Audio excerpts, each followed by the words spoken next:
Beth is from the Cooke Center in New York, which is a school that works with students with disabilities. And they've been instrumental in helping Gateway develop its high school adaptive program. Beth drives the literacy program at Cooke, and she's primarily going to talk about literacy structures at Cooke Center to give us ideas about how to take this forward with our students. Beth? Rudri, if you wouldn't mind sharing Beth's presentation. Beth, can you unmute yourself and say hi? Hello, good afternoon, I think, for you. Thanks for having me here. This has really been very fascinating listening to everyone's experiences and also seeing a lot of parallel between what Gateway has been doing and what Cooke is doing. We are still in our emergency remote learning mode. We are still in the same school year that started remotely around, I guess, 85 days ago. So we have about 3 more weeks of school and then we break for summer. And so you're sort of, ahead of us a bit in that transition into intentional online learning from the emergency learning components. But it is things, as the director of curriculum, we don't know if we're fully remote in the fall. I think based on trends that we will at least be partially remote. So as a perspective, as director of curriculum, I'm just planning for remote if that's the case, so we're prepared for it. So I'd love to share some of the things that we've been doing specifically. You had asked about reading and writing experiences, and we have been paying particular attention to what is working. Our students have significant special needs and need a highly adapted curriculum, and some students are using augmentative and augmented communication devices. So how can we be engaging students through remote learning has been quite a challenge. So thank you. You can go to the next slide. So similar to what people have said, so I'll skip through a lot of it. You'll have access to all my slides. The biggest picture we all started with is what tech is available to us. So thankfully at Cooke, we are proficient with G Suite. We use a digital portfolio platform called Seesaw, which has been really instrumental in keeping the communication and the connection with our students. And then throughout the last couple of months, we've been exploring other classroom-specific tools that specifically are increasing engagement and connectivity with our students. And teachers are saying, how can we be having students working simultaneously during our classes together and accessing digital texts? Next slide, please. Similar to what Gateway was saying at the beginning, we find that it is absolutely essential that there's a balance between asynchronous and synchronous learning. We're committed to this, providing both self-paced and live instruction, because that permits the flexibility that is absolutely essential for our staff and our families. As everyone is experiencing, I'm watching teachers teach while feeding infant sons, and there's just a lot, and we have to respect the reality of this and be flexible. So by providing both of these opportunities, we're able to do that.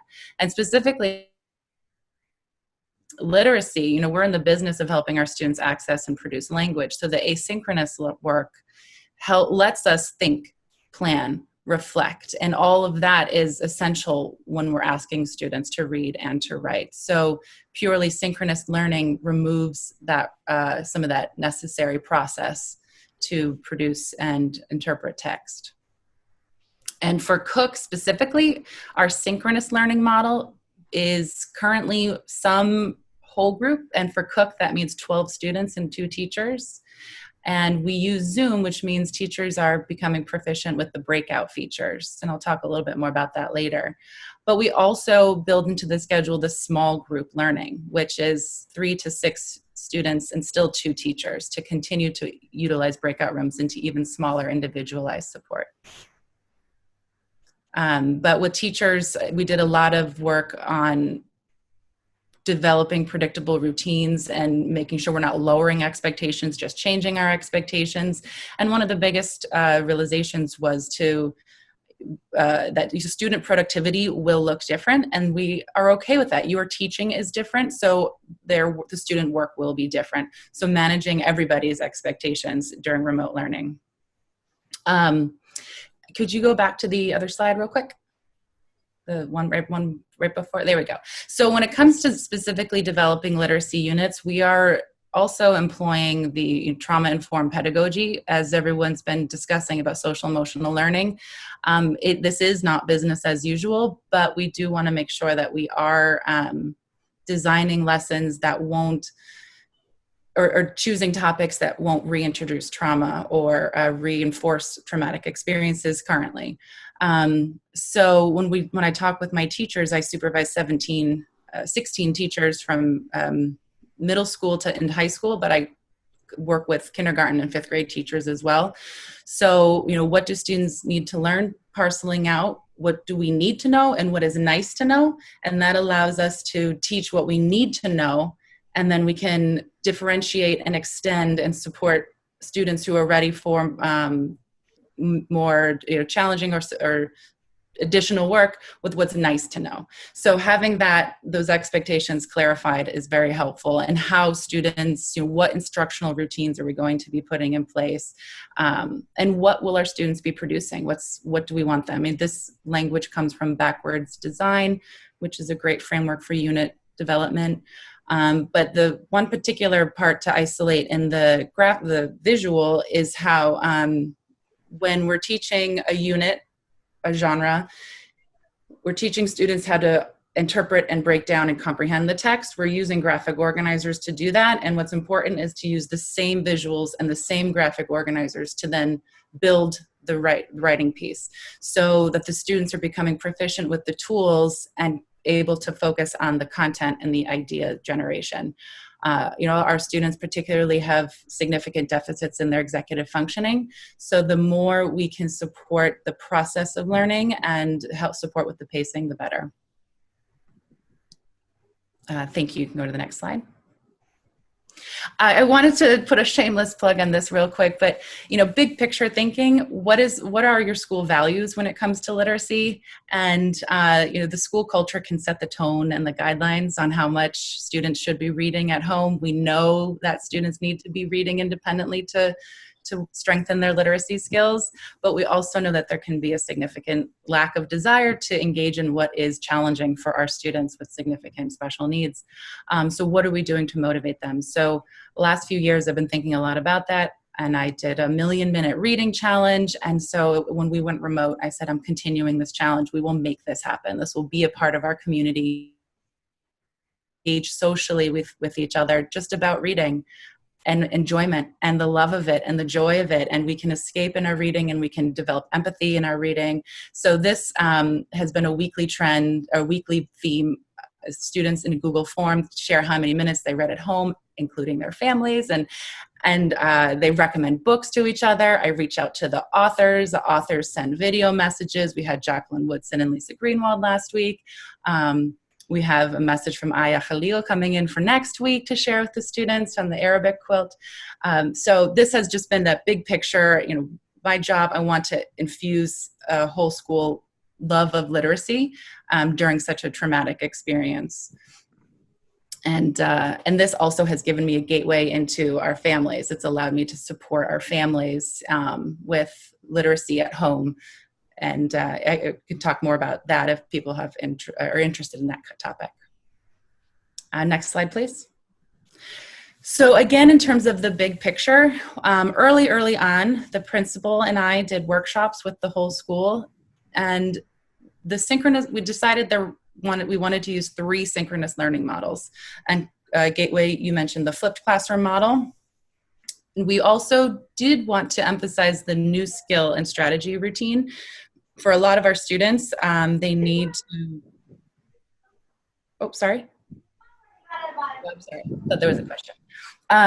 The new skill and strategy routine, using live classes to build student connection, and then also, again, the flip model classroom. So I'll walk through a couple of different examples, specific examples that we've seen in our classrooms using these models. Beth, just a quick time check. We're at about 2 minutes to go for the presentation. Oh no, okay, keep going. All right. So next slide, please. The new skill routine, if we're in a whole group, we've been using tools like Padlet to break out into a small group and then come back together. So as a whole group, we'll use Padlet to share ideas, and then we'll break up into small groups in Zoom to analyze what we see, and we come back together again to share our analysis. But you can introduce, yes, thank you. And this is a general outline of one of the classes. That was a new skill, introducing similes.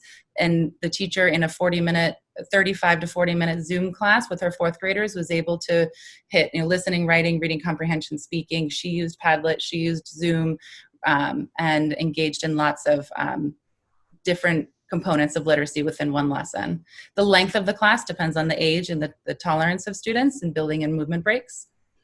Next slide, please.